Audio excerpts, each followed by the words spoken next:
Dès le premier souffle, avant même que vos yeux ne puissent se poser sur le monde, une narration était déjà en train de s'écrire à votre sujet, non par vous, mais pour vous. Et concernant l'une des forces les plus puissantes de votre existence, votre sexualité, cette narration fut, en grande partie, une conspiration de silence, de honte et de distorsion. On vous a dit qu'elle était dangereuse, pécheresse, sale. Ou, la pire des cruautés, on ne vous a absolument rien dit, laissant le vide de l'ignorance faire des ravages. Vous n'avez pas été éduqué, vous avez été conditionné. Et pendant qu'ils étaient occupés à façonner votre compréhension du sexe en quelque chose à poursuivre aveuglément ou à supprimer complètement, ils volaient l'essence de ce qui le rendait sacré, votre pouvoir. Le sexe n'a jamais été seulement une question de plaisir, de biologie, de reproduction ou d'attirance. Il a été, et est toujours, votre connexion avec quelque chose d'infini. Un courant d'énergie qui non seulement vous traverse, mais qui vous a créé. Vous êtes-vous déjà demandé, quand avez-vous ressenti pour la première fois cette énergie être jugée ou cachée en vous? Partagez dans les commentaires. Le corps n'est pas séparé de l'âme, le désir n'est pas l'opposé de la divinité. Et quand vous démantelerez enfin cette programmation imposée, ce qui restera ne sera pas la honte, mais la pure vérité. Vous n'êtes pas né en ayant honte de votre corps. Vous n'êtes pas venu au monde en portant la culpabilité de vos désirs. C'est une charge qu'on vous a donnée et cela a commencé bien plus tôt que vous ne l'imaginez. Avant même que vous puissiez lui donner un nom, avant que vous ne compreniez ce que c'était, le système était déjà en marche. Au moment où vous avez montré de la curiosité pour votre propre corps, quelqu'un s'est rétracté. Quand vous avez posé des questions innocentes, quelqu'un a changé de sujet. Lentement, en silence, vous avez appris que certaines parties de vous étaient interdites, que le désir était dangereux, que le plaisir devait être caché. Et vous avez intériorisé ce message non seulement dans votre esprit, mais dans votre système nerveux. Vous l'avez porté à l'adolescence, dans vos relations, dans la façon dont vous vous regardiez dans le miroir. Cette programmation n'est pas toujours venue avec des mots directs. Parfois, elle est venue par l'absence, ce qui n'a pas été dit. Parfois, par des blagues à l'école, des regards de honte, des représentations déformées dans les médias ou des dogmes religieux qui ont transformé le corps en un champ de bataille entre le péché et le salut. Ce qu'ils ne vous ont pas dit, c'est que rien de tout cela n'était accidentel. C'était systématique. Parce que lorsqu'un être humain est déconnecté de son énergie sexuelle, il devient plus facile à contrôler, plus facile à manipuler, plus facile à faire honte pour le conformer. Votre énergie sexuelle est votre force vitale, un pur potentiel créatif. C'est le carburant le plus puissant que vous possédez. Et s'ils peuvent vous faire la craindre, s'ils peuvent la transformer en quelque chose de sale ou de dangereux, alors ils peuvent vous transformer en quelque chose de petit et de gérable. Et ça a marché. Vous avez commencé à associer vos désirs à la culpabilité. Vous avez commencé à surveiller votre propre corps, vos propres pensées. Vous avez appris à jouer un rôle, à vous cacher, à vous conformer à toute version de l'approprié que la société vous offrait. Le sexe est devenu un acte plutôt qu'une expression, une transaction plutôt qu'une transformation. Et, ce faisant, quelque chose de sacré a été perdu. Non seulement votre confort avec le sexe, mais votre connexion avec quelque chose de beaucoup plus profond, avec vous-même, avec la source, avec l'esprit. Ils vous ont fait croire que le sexe est un divertissement ou un tabou, que c'est une distraction ou un danger. Mais pas un seul instant ils ne vous ont dit que c'est sacré, que c'est du pouvoir, que c'est votre point d'accès à quelque chose qui dépasse largement le physique. Car, s'ils l'avaient fait, vous auriez cessé d'externaliser votre valeur, vous auriez cessé de demander la permission de vous sentir vivant, et vous auriez commencé à poser les questions auxquelles les systèmes de pouvoir ne peuvent répondre. On vous a dit que, pour être spirituel, vous deviez nier le corps, que la pureté signifiait l'abstinence et que le désir était l'ennemi de l'illumination. Ils vous ont présenté l'image d'une personne spirituelle, détachée, sereine, intouchée par le désir ardent, flottant au-dessus du chaos de la chair. Mais cette image n'a jamais été la vôtre. Elle a été construite pour vous maintenir déconnecté de la chose même qui pourrait vous libérer. Le corps n'a jamais été le problème. Le problème a été l'histoire qu'on a racontée à son sujet. La séparation entre sexe et esprit ne s'est pas produite par hasard. C'était une conception, perfectionnée au fil des générations. Dans de nombreuses institutions religieuses, le sexe était perçu comme une menace à l'autorité, car l'énergie sexuelle est primale, imprévisible et puissante. Elle ne demande pas la permission, elle n'obéit pas. Et les personnes connectées à leur vérité sexuelle ne se plient pas facilement. Alors, pour les contrôler, le corps devait devenir quelque chose à craindre. Le plaisir devait être reformulé en péché. Le désir devait être dépeint comme une distraction. Et ainsi, la scission a commencé. D'un côté, le sacré. De l'autre, le sensuel. On vous a dit que vous deviez choisir, être spirituel ou être sexuel, que vous ne pouviez pas être les deux, que vous ne pouviez pas intégrer. Et si vous essayez, vous seriez étiqueté impur, erroné, indulgent. Mais voici la vérité. L'esprit et le corps n'ont jamais été destinés à être séparés. Ils ne sont pas des opposés, ils sont des expressions de la même source. Le corps n'est pas une prison, c'est le temple. La sexualité n'est pas une déviation sur le chemin de l'illumination, elle est le chemin. La sagesse ancienne le savait bien avant que la religion institutionnalisée ne s'empare de la psyché collective. Des cultures du monde entier vénéraient l'énergie sexuelle comme sacrée.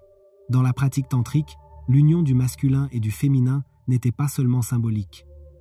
Elle était littérale, énergétique, spirituelle. La fusion des opposés était un retour à la totalité. Dans le taoïsme, la culture de l'énergie sexuelle était un outil pour la longévité, la vitalité et l'éveil. Dans l'hermétisme, la création était perçue comme l'impulsion divine manifestée, le microcosme et le macrocosme se reflétant mutuellement. Mais à un moment donné, cette connaissance a été enfouie, diabolisée, réécrite. Ce qui l'a remplacée, ce sont des rituels vides, des codes moraux et des doctrines basées sur la honte qui ont appris aux gens à supprimer les parties les plus naturelles d'eux-mêmes au nom de la sainteté. Mais il n'y a rien de sacré dans la honte. Il n'y a rien de sacré dans l'auto-rejet. Vous ne pouvez pas atteindre des royaumes supérieurs en niant le réceptacle même qui vous ancre ici. Le corps n'est pas sur votre chemin, il est votre chemin. Et ainsi, vous avez intériorisé cette fausse division.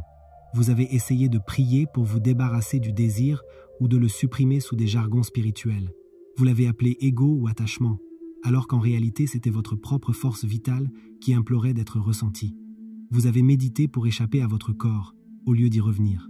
Mais le détachement corporel n'est pas l'illumination, c'est la dissociation. Et une spiritualité qui vous déconnecte de votre moi physique n'est pas un éveil, c'est une évasion. La vérité est que vous n'avez jamais été fait pour choisir. Vous avez été fait pour intégrer, pour apporter le sacré dans la chair, pour laisser le divin respirer à travers votre peau, votre souffle, votre être. Il ne s'agit pas d'indulgence, il s'agit de révérence. Il s'agit enfin de voir que votre sexualité n'est pas quelque chose à surmonter, c'est quelque chose à honorer. Car au moment où vous cessez de vous diviser en deux, vous vous souvenez de ce que vous étiez avant qu'il ne vous divise, entier. La plupart des gens pensent que l'orgasme est la fin du sexe, le point culminant, la récompense. Un moment de soulagement et de libération avant de se tourner sur le côté et de se rendormir. C'est ainsi qu'on nous a appris à l'aborder. Une brève explosion de sensations peut être quelques secondes de plaisir, puis c'est fini. Mais et si ce moment, ce bref instant de calme et d'abandon, n'était pas la ligne d'arrivée, mais un portail? Et si l'orgasme, lorsqu'il est pleinement compris, était l'une des expériences de mort de l'ego les plus directes qui nous soient accessibles dans la vie quotidienne? Dans ces brefs instants, l'esprit disparaît. La pensée cesse, le corps s'ouvre. Il n'y a pas de vous, pas d'identité, pas de peur, pas de passé, pas de futur. Juste sensation, vibration, énergie. Pendant une seconde, vous avez disparu, dissous dans quelque chose de plus vaste, quelque chose qui n'a pas de nom. Ce n'est pas seulement de la biologie, c'est de la transcendance. Et cela a toujours été là, caché à la vue de tous, déguisé en quelque chose de décontracté, de récréatif, quelque chose avec lequel nous jouons, mais que nous comprenons rarement. Les traditions anciennes le savaient. Elles traitaient le sexe non pas comme un acte à précipiter ou à éviter, mais comme un outil sacré pour l'éveil. Dans la pratique tantrique, l'orgasme n'était pas le but, c'était une porte, un aperçu de l'infini. En travaillant avec la respiration, l'intention et la présence, les amants pouvaient étendre ce moment non seulement dans le temps, mais en profondeur. Le corps devient un temple, la respiration devient un pont, et dans cet espace, quelque chose de profond commence à se produire. Vous cessez d'essayer de performer et commencez à vous dissoudre. Le masque tombe, l'ego s'adoucit. Vous devenez la présence elle-même. La culture occidentale a réduit l'orgasme à de la mécanique. À quelle vitesse, à quelle fréquence, à quelle intensité. Elle a transformé quelque chose de mystique en une compétition. Il s'est agi de résultats, non d'expérience. Alors, nous avons commencé à le pourchasser. Nous sommes devenus accros au sommet, toujours à la recherche de la prochaine dose de plaisir, perdant tout sens. Parce que l'orgasme n'est pas quelque chose à poursuivre, c'est quelque chose à quoi se rendre. Et plus vous allez loin, plus vous réalisez que l'orgasme ne vient pas du frottement. Il vient de la connexion, de l'énergie, de la présence, du lâcher-prise. Ce que nous appelons le bon sexe a souvent moins à voir avec l'habileté qu'avec la profondeur, la sécurité que nous ressentons, notre ouverture, notre volonté d'être vus. Quand deux personnes lâchent leur armure, lâchent les rôles et se rencontrent dans cet endroit brut et non protégé, c'est là que la magie opère. C'est là que le corps devient un diapason, vibrant avec quelque chose qui semble divin. C'est là que l'orgasme cesse d'être une libération et commence à devenir une révélation. La science ne fait que rattraper son retard. Pendant l'orgasme, le cerveau est inondé d'ocytocine, de dopamine et d'endorphine. Les schémas d'ondes cérébrales changent, la frontière entre le soi et l'autre commence à s'estomper. Cela reflète les mêmes états neurologiques déclenchés par la méditation profonde, les exercices de respiration et même les substances psychédéliques. Et pourtant, nous le traitons comme un moment jetable, une indulgence coupable, une tâche dont il faut se débarrasser, au lieu du redémarrage sacré qu'il est réellement. Mais pour accéder à ce niveau d'expérience, vous devez ralentir. Vous devez désapprendre tout ce qui vous a été enseigné sur le fait que le sexe est une course jusqu'à la fin. Vous devez cesser de performer, cesser d'essayer d'arriver quelque part et commencer à écouter, commencer à respirer, commencer à ressentir, non pas avec l'esprit, mais avec tout votre être. Parce que lorsque vous faites cela, quelque chose s'ouvre, quelque chose d'ancien, quelque chose d'éternel. Et ce n'est pas seulement chez votre partenaire, c'est en vous. L'orgasme n'est pas la fin, c'est le commencement. C'est un aperçu. Et quand vous cessez de le traiter comme un objectif et commencez à l'expérimenter comme une passerelle, vous comprendrez quelque chose que la plupart des gens ne comprennent jamais. Le sexe n'est pas seulement physique, il est spirituel. Il l'a toujours été. Si vous pouviez redéfinir la façon dont le sexe est enseigné, quelle serait votre première étape? Laissez votre réponse dans les commentaires. Le chemin pour retrouver votre énergie sexuelle n'est pas pavé d'extase, il est recouvert de blessures. Des blessures que vous n'avez pas demandées, des blessures dont vous ne vous souvenez peu, être même pas, mais que votre corps n'a jamais oubliées. Pour beaucoup de gens, le sexe n'est pas la liberté, c'est la peur, c'est la honte, c'est la douleur enveloppée dans la performance. Et sous tout cela, il y a un silence, parce que la plupart d'entre nous n'avons jamais reçu les outils pour en parler, encore moins pour le guérir. On nous a appris à réprimer, à supporter, à faire semblant, et c'est ce que nous avons fait. Et ces expériences non dites se sont enfouies profondément, non seulement dans la mémoire, mais dans les muscles, dans la respiration, dans la façon dont nous touchons et sommes touchés. Le traumatisme sexuel ne vient pas toujours d'une violence évidente. Parfois, il est subtil. Un moment où vous avez été humilié pour votre curiosité, un regard qui vous a fait vous sentir sale, un partenaire qui a franchi une limite que vous ne saviez pas verbaliser. On vous a dit de vous couvrir, de ne pas ressentir, que le désir était mal. Avec le temps, tout cela construit une carte à l'intérieur du système nerveux, une carte qui dit « le sexe est égal au danger, la vulnérabilité est égale au risque, l'abandon est égal à l'exposition ». Et le corps obéit à cette carte, même si l'esprit ne la comprend pas. Quand nous portons ce genre de traumatisme, il devient presque impossible d'accéder aux couches plus profondes du sexe et de la spiritualité. Non pas parce qu'elles ne sont pas là, mais parce que la porte est fermée à clé et que la clé est la sécurité. Sans sécurité, le corps ne s'ouvre pas, la respiration ne s'approfondit pas, la présence disparaît. Vous restez coincé en mode survie, faisant semblant, détaché, distrait ou dissocié. Et c'est là que beaucoup de gens se perdent. Ils pensent qu'il y a quelque chose qui ne va pas chez eux, qu'ils sont brisés. Mais vous n'êtes pas brisés. Vous vous protégez de la seule manière que vous connaissez. Et la guérison ne vient pas en forçant davantage. Elle vient en s'adoucissant à la conscience. Vous ne pouvez pas contourner ce travail. Vous ne pouvez pas méditer pour vous débarrasser du traumatisme. Vous ne pouvez pas le rationaliser spirituellement. La guérison se produit lorsque vous rencontrez le corps selon ses propres termes, et non selon les termes de l'esprit.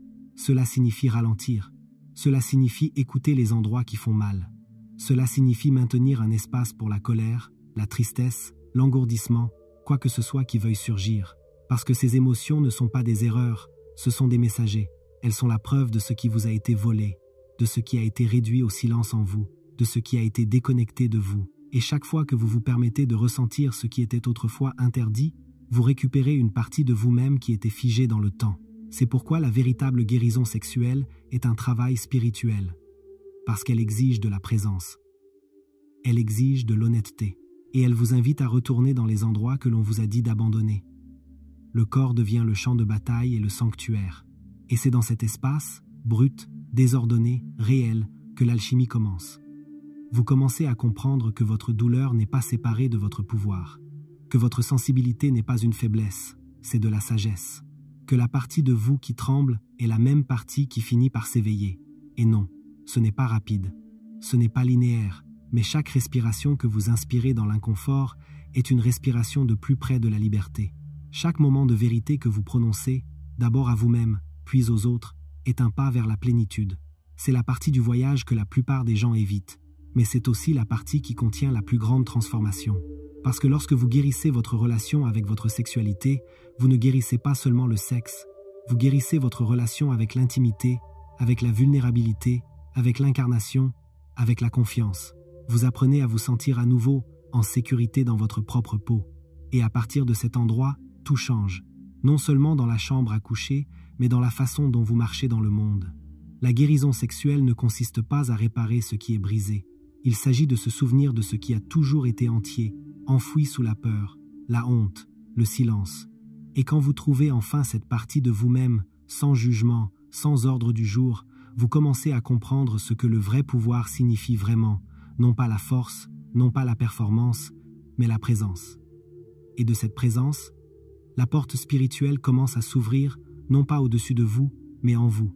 La plupart des gens font l'amour avec leur corps, mais jamais avec leur être. Ils touchent la peau, mais n'atteignent jamais ce qu'il y a en dessous. Ce n'est pas leur faute. On ne leur a jamais montré d'autre voie. Ils ont reçu des scénarios, ça c'est sexy, voilà comment tu te présentes, voilà ce que tu fais pour être désirable. Alors, ils ont suivi ces scénarios, imitant ce qu'ils voyaient dans les films, répétant ce qu'on leur disait, mesurant l'intimité par le bruit, la durée et la réaction. Mais rien de tout cela ne touche l'âme. Rien de tout cela ne mène là où le sexe devient sacré. Le sexe conscient commence là où la performance se termine. Il commence dans le calme, dans la présence, dans le choix d'être pleinement là, de se présenter non seulement comme un corps qui désire la libération, mais comme un être désireux de voir et d'être vu. Dans une connexion consciente, le sexe devient moins ce que vous faites et plus la profondeur avec laquelle vous ressentez. Le contact visuel devient un portail, la respiration devient un langage, le silence devient une présence. Et dans cet espace, les frontières entre vous et l'autre commencent à se dissoudre. Ce qui était autrefois deux personnes devient un seul champ de conscience, pulsant avec quelque chose d'ancien et de vivant. Lorsque vous rencontrez une autre personne à partir de cet endroit, vous ne rencontrez pas seulement son corps, vous rencontrez son âme, ses peurs, ses désirs, sa vérité. Et vous apportez la vôtre dans cet espace également. Les masques tombent. Il n'y a pas de cachette derrière les rôles, pas d'échappatoire dans la fantaisie. C'est brut, c'est réel, c'est sacré. Vous touchez non seulement la chair, mais la mémoire, non seulement la sensation, mais l'esprit. Vous commencez à comprendre que le corps n'est pas seulement fait pour le plaisir. C'est un canal, un temple, un reflet de tout ce que vous êtes et de tout ce que vous avez oublié. Dans ce type de sexe, l'ego ne survit pas. Il n'y a pas de place pour le contrôle, pas de place pour la validation. Au moment où vous essayez de jouer, la magie disparaît, car le sexe sacré ne se soucie pas des apparences, il se soucie de la présence. C'est une méditation, pas un spectacle. Une prière, pas un jeu. Vous n'essayez pas d'arriver quelque part. Vous n'essayez pas d'impressionner. Vous êtes simplement respirant, ressentant, permettant. Et plus vous plongez profondément dans cet espace, plus vous commencez à voir votre partenaire non seulement comme quelqu'un que vous désirez, mais comme un miroir. Un miroir qui reflète vos ombres, votre lumière, votre profondeur, votre divinité. Et ce n'est pas toujours confortable. Parfois, cela fait remonter des choses, de vieilles douleurs, des deuils non exprimés, des vulnérabilités que vous pensiez avoir enterrées. Mais cela fait partie de l'éveil. Cela fait partie de ce qui le rend réel. Le sexe conscient n'est pas seulement une question de plaisir. C'est une question de vérité.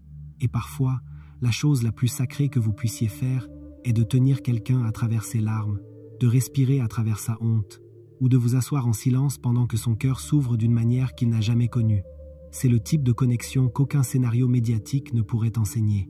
C'est celui qui n'a pas besoin de mots, car les corps parlent déjà une langue oubliée. Une langue de poule et de présence, de rythme et de quiétude, d'abandon et de sécurité. Il ne s'agit pas de technique ou d'astuce, il s'agit de confiance. Et la confiance ne peut être précipitée. Elle se construit instant après instant, respiration après respiration, jusqu'à ce que quelque chose se mette en place et que vous entriez tous les deux sur la même fréquence. Et dans cet espace, le temps s'arrête, le monde extérieur disparaît, et vous réalisez que le sexe, dans sa forme la plus élevée, n'est pas un acte, c'est une cérémonie, un souvenir, un retour. Vous n'avez pas besoin de bougies, de mantras ou de décors spéciaux pour y arriver. Vous avez juste besoin d'être pleinement présent. Choisir la profondeur plutôt que la distraction. Prioriser la conscience plutôt que le résultat. Parce que lorsque vous faites cela, le sexe devient plus que du sexe. Il devient guérison. Il devient éveil. Il devient l'expérience sacrée qu'il a toujours été censé être. Non pas une évasion de la vie, mais un retour à elle. Le sexe a toujours été plus que physique, mais on ne vous a jamais montré ce qui se cache au-delà de la sensation. On vous a appris à courir après le trip, à atteindre le climax, à finir par un soulagement et à appeler ça satisfaction.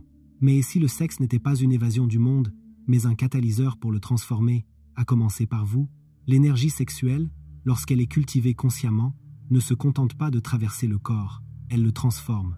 Elle n'alimente pas seulement le plaisir, elle active le pouvoir. Ce n'est pas juste de la chimie, c'est de l'alchimie. Chaque fois que vous vous engagez sexuellement, vous jouez avec le feu. La plupart des gens se brûlent parce qu'on ne leur a jamais appris à entretenir ce feu. Ils ne savent pas qu'il peut être dirigé, modelé, élevé. Ils ne savent pas que cette énergie, si elle est maintenue, respirée, respectée, peut monter dans le corps comme un serpent, allumant chaque centre énergétique, débloquant les obstructions et éveillant quelque chose de primal, mais de divin. C'est ce que les anciens appelaient la Kundalini, la force enroulée, le dragon endormi, inactif chez la plupart, mais vivant en chacun. Quand la Kundalini commence à monter, elle ne se soucie pas de vos plans. Elle ne demande pas la permission. Elle expose ce qui est réprimé. Elle brise les illusions. Elle apporte la lumière à vos ombres et le souffle à vos vérités enfouies. Et l'un des moyens les plus rapides de l'éveiller est l'union sexuelle consciente, non seulement avec l'autre, mais avec vous-même. Il ne s'agit pas de contrôle, il s'agit de communion. Il s'agit de s'ouvrir à la possibilité que chaque acte sexuel puisse être un rituel de renaissance. Chaque orgasme une libération de couches, chaque moment d'abandon un pas pour se souvenir de votre véritable essence. La plupart des gens fuient leur énergie sexuelle. Ils la donnent sans réfléchir. Ils la brûlent dans des rencontres éphémères, des habitudes compulsives ou des répétitions insensées. Ils ne réalisent pas que chaque goutte de cette énergie porte un potentiel, qu'elle peut être stockée, canalisée, redirigée vers l'art, la clarté, la guérison, la vision.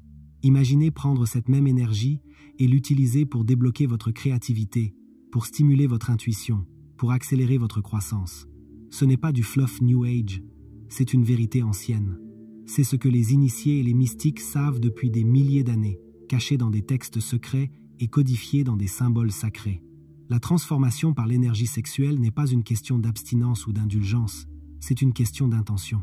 Il s'agit de se réveiller à ce que vous avez fait inconsciemment et de choisir de le faire en pleine conscience. C'est réaliser qu'il ne s'agit pas seulement de sexe, il s'agit de force vitale, de vitalité, d'entrer dans votre plénitude inaltérée. Et ce type de présence est rare. Ce type d'énergie est dangereux pour les systèmes qui se nourrissent de votre léthargie, de votre répression, de votre conformité. Car une fois que vous réalisez que vous pouvez générer ce pouvoir en vous, vous cessez de le chercher à l'extérieur. Vous cessez d'être manipulé par le plaisir vendu comme un produit. Vous cessez d'échanger votre énergie contre une validation superficielle. Et à la place, vous commencez à ascendre. Vous commencez à bouger avec un type de chaleur, un type de clarté que les autres peuvent ressentir, même s'ils ne le comprennent pas. C'est à quoi ressemble le feu spirituel. Non pas lointain, non pas flottant, mais enraciné, incarné, vivant. Lorsque vous mettez de l'intention dans votre sexualité, tout devient différent. Ce n'est plus une solution rapide, un soulagement du stress, quelque chose que vous faites parce que c'est attendu. Cela devient sacré, chargé, créatif. Vous ne faites plus seulement du sexe. Vous travaillez avec l'énergie. Vous sculptez votre conscience avec la respiration et la sensation. Et ce faisant, vous devenez quelque chose d'imméconnaissable pour la version de vous-même qui vivait autrefois dans la honte ou la léthargie. Vous vous illuminez de l'intérieur, et le monde le ressent. C'est pourquoi cela ne vous a jamais été enseigné. Pourquoi personne ne vous a montré comment conserver votre pouvoir? Parce qu'une personne qui a éveillé son énergie sexuelle est difficile à contrôler. Elle n'est pas dépendante de l'extérieur. Elle ne cherche pas de permission. Elle est accordée, connectée et impossible à manipuler. C'est ce qui rend ce chemin révolutionnaire, non pas parce qu'il est bruyant ou rebelle, mais parce qu'il est souverain. Et c'est la seule chose que le système ne peut pas gérer, un être humain qui n'a plus besoin de lui pour se sentir vivant.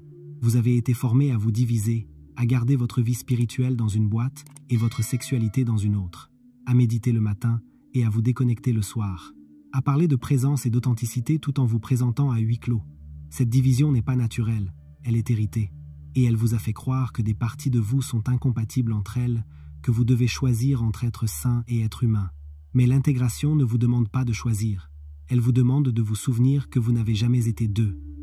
L'intégration radicale signifie ramener tout de vous à la lumière. Cela signifie ne plus exiler les parties qui ne correspondent pas à une esthétique spirituelle ou à une attente sociale. Cela signifie honorer vos instincts sans honte, votre plaisir sans culpabilité, votre désir sans excuse.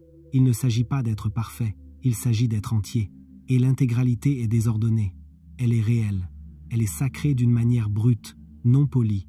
Lorsque vous cessez de vous cacher de votre propre pouvoir, quelque chose change. Vous n'avez plus besoin d'approbation. Vous cessez de chercher la validation. Vous cessez de vous présenter. Et dans cet espace, ce qui émerge est la vérité, votre vérité. Le genre de vérité qui ne demande pas la permission, le genre qui n'a pas besoin d'être étiqueté ou vendu. Vous commencez à marcher différemment, à parler différemment, à aimer différemment, parce que vous n'essayez plus d'être quelque chose pour quelqu'un. Vous êtes simplement. C'est l'essence de l'incarnation spirituelle.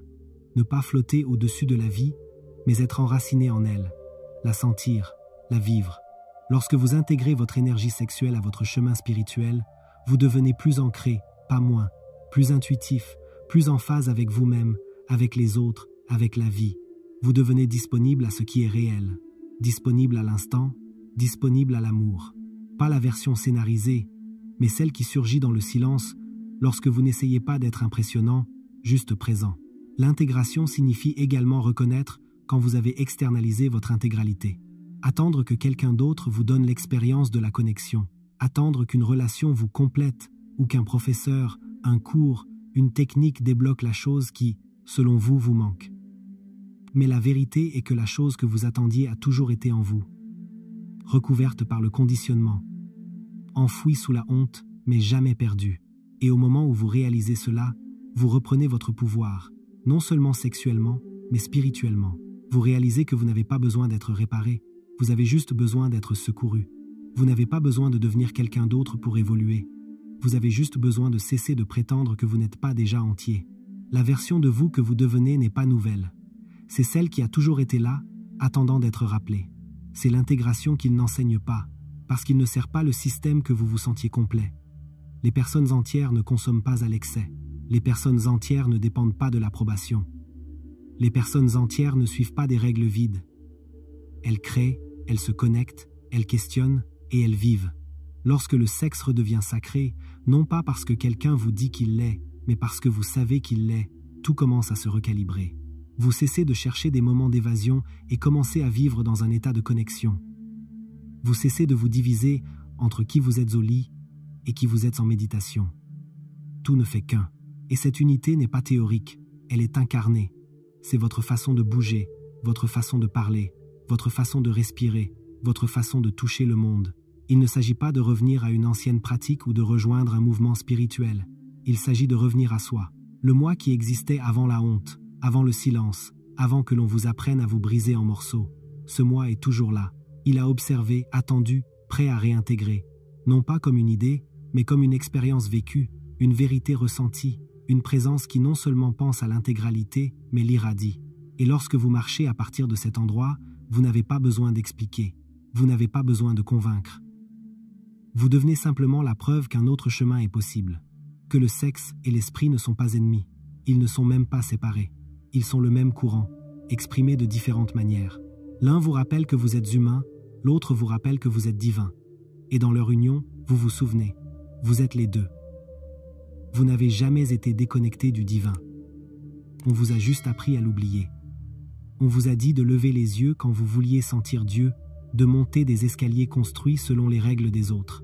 Mais le divin n'a jamais été caché dans un nuage ou enfermé dans une écriture. Il était ici, dans votre corps, dans votre respiration, dans la chaleur entre vos hanches et dans le calme derrière vos yeux. Il a été là tout le temps, chuchotant à travers le désir, pulsant à travers le plaisir, bourdonnant sous la surface de chaque toucher, chaque soupir, chaque instant où vous avez cessé de penser et avez simplement ressenti. C'est pourquoi le système a dû vous en séparer. C'est pourquoi on vous a appris à diviser votre corps de votre âme. Parce que si vous vous souveniez que le sexe n'est pas séparé de l'esprit, vous cesseriez de suivre leurs cartes. Vous cesseriez d'essayer de gagner votre chemin vers la totalité et réaliseriez que vous n'avez jamais été brisé. Une personne qui comprend son énergie sexuelle comme sacrée ne mendie pas l'amour. Elle l'incarne. Elle ne se présente pas pour l'acceptation. Elle irradie la présence. Elle ne vit pas d'un scénario. Elle vit de la vérité. La chose la plus dangereuse que vous puissiez être dans une société construite sur la honte est d'être pleinement vivant. Et c'est exactement ce que vous devenez lorsque vous vous réunissez avec cette partie de vous-même. La vitalité n'est pas seulement de l'énergie, c'est de la conscience. C'est la façon dont votre corps répond à la respiration, à la beauté, à l'honnêteté. C'est le savoir silencieux que vous n'avez besoin de la permission de personne pour être ici, pour ressentir profondément, pour occuper de l'espace. Et une fois que ce savoir est ravivé, personne ne peut vous l'enlever. Le chemin à suivre n'est pas une question de perfection. Il ne s'agit pas de devenir un idéal éclairé ou sexuellement activé. Ce n'est qu'un autre masque. Ce chemin consiste à être réel, à être assez honnête pour dire « Je n'ai pas toutes les réponses, mais je suis ici maintenant. Je suis prêt à ressentir, à écouter, à me souvenir, car ce souvenir est de ce dont il a toujours été question. Non pas ajouter quelque chose de nouveau à soi-même, mais se débarrasser de tout ce qui vous a dit de vous cacher, de vous recroqueviller, de vous diviser. Vous n'avez pas besoin de gagner votre sacralité. Vous êtes né avec elle. Vous n'avez pas besoin de performer spirituellement pour être divin. Vous l'êtes déjà. Quand vous supprimez le bruit, la honte, les vieilles histoires, vous découvrez que vous avez été entier tout le temps. Vous avez juste oublié comment le sentir. Laissez les autres courir après la prochaine méthode, la prochaine règle, la prochaine version idéalisée du sexe spirituel. Vous, en revanche, marchez sur un chemin différent. Un chemin qui n'a pas besoin d'être expliqué ou validé. Un chemin qui n'a pas besoin d'être bruyant pour être puissant. C'est un chemin qui se meut à travers la présence, à travers l'incarnation, à travers le souvenir de ce qui est réel. Et quand vous vivez à partir de cet endroit, vous devenez un miroir, non seulement pour les amants, mais pour le monde. Un rappel que la vérité ne crie pas, elle irradie. Vous n'avez pas besoin de plus de techniques. Vous n'avez pas besoin d'un autre gourou. Vous devez retourner chez vous, à la seule partie de vous-même qu'on vous a appris à craindre. Car derrière cette peur se trouve la liberté. Derrière cette honte se trouve la souveraineté. Et derrière ce désir se trouve le divin. Le sexe n'est pas séparé de votre spiritualité. C'est l'une de ses expressions les plus pures. Non pas parce qu'il est parfait, mais parce qu'il est réel. Il est humain et sacré. Il est désordonné et miraculeux. C'est le feu et le silence, la douleur et la réponse.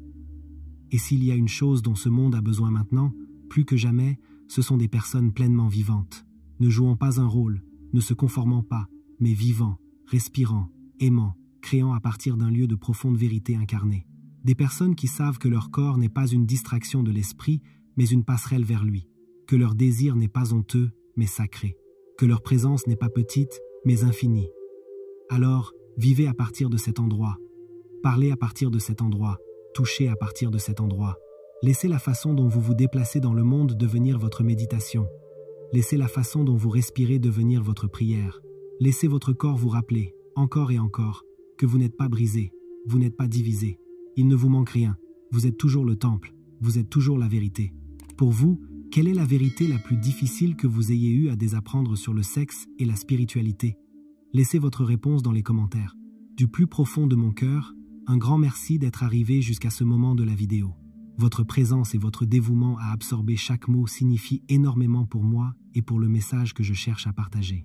C'est un véritable cadeau de vous avoir ici, montrant que vous croyez au pouvoir de la connaissance et de la transformation. Maintenant, si ce contenu a touché votre âme d'une manière ou d'une autre, je vous invite à laisser un bref commentaire ci-dessous. Ce peut être un mot, une phrase ou même un code, comme « présence divine », pour que je sache que vous êtes réellement allé jusqu'au bout et que vous vous êtes connecté à l'essence de cette discussion. Et en parlant de connexion, si vous avez ressenti un appel encore plus profond, sachez que vous pouvez aller plus loin. Désormais, vous pouvez devenir membre de la chaîne et faire partie d'un groupe sélect de personnes qui croient réellement au pouvoir de la connaissance et de la transformation intérieure. En devenant membre, non seulement vous soutenez directement ce travail, mais vous recevez également des avantages exclusifs, tels que l'accès à des contenus inédits et approfondis, mon accompagnement plus proche dans votre parcours et même une mise en avant dans les commentaires pour que votre voix soit toujours vue et reconnue dans notre communauté. C'est votre chance de vous connecter encore plus avec cet univers d'apprentissage et de croissance personnelle. Cliquez sur le lien du premier commentaire épinglé et devenez membre dès maintenant. Ensemble, nous pouvons aller encore plus loin. Je sais que ce dont nous avons parlé aujourd'hui sur la sexualité et la spiritualité peut être assez difficile pour beaucoup de gens. C'est un thème qui a été longtemps obscurci par les tabous, la honte et les distorsions. Mon intention, en abordant cette perspective de l'énergie sexuelle comme un portail vers le divin et vers la souveraineté de notre être, est de vous inviter à déconstruire les anciennes croyances et à redonner du sens à ce qui vous a été enseigné. Il ne s'agit pas d'une formule, mais d'une invitation à l'exploration interne, à la présence et à l'acceptation de qui vous êtes réellement, dans votre totalité. C'est un voyage de guérison et de reconnexion avec votre essence la plus pure. Si cette vidéo a résonné en vous, s'il vous plaît, laissez votre j'aime, abonnez-vous à la chaîne pour ne pas manquer les prochains contenus, partagez avec quelqu'un qui pourrait également bénéficier de ce message et, bien sûr, laissez votre commentaire. Votre interaction est fondamentale pour que nous puissions continuer ce voyage ensemble. Et pour continuer à approfondir votre parcours de connaissance de soi et d'éveil, 2 vidéos apparaissent maintenant à l'écran. Choisissez celle qui vous appelle le plus et poursuivez votre aventure dans cet univers de possibilités. Laquelle vous mènera le plus loin? Le mystère est dans le clic.